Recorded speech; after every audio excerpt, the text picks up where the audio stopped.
Hello everyone, we are going to make a girl wearing a crown, starting by making the face of the girl and then the head. We're gonna move ahead towards the eyes and then the mouth. Then we're gonna make the big long dress of her. After it's ready, we're gonna make the hair and the crown which she's wearing and then detailing the dress as well. Now you can color it as per you want.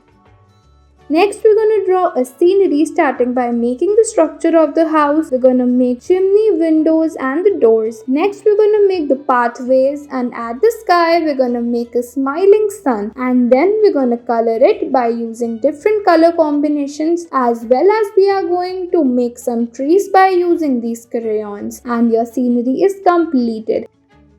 Next, we are going to make a popsicle starting by making its structure as well as the stick. We're going to just highlight the details and then giving it a cute cartoon face as well. Then coloring it by using different colors.